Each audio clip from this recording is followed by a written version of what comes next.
I often receive the question, what is a prototype? And a prototype is a first model that you build future models of your product on. So just to provide an example, you will need to get all of your tools. You may think you have all of your tools and supplies, but in fact you may not. And let me just show you a little bit more of what I need. So I had developed a game, and parts of it were working.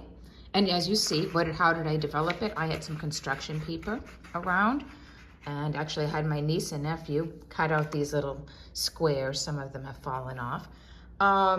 But then I realized, oh, some parts of this game didn't work, so I need a new model.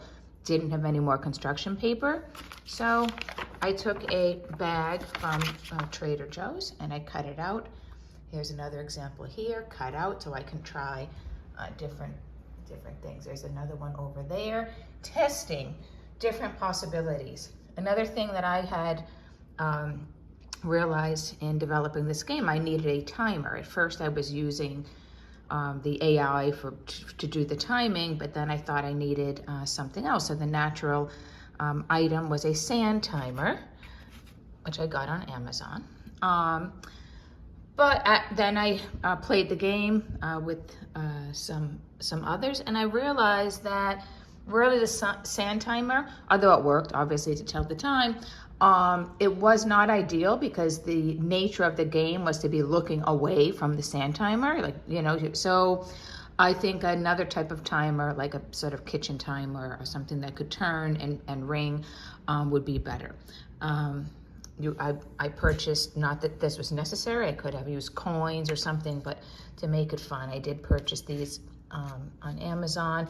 Another thing is that the game, originally, people kind of had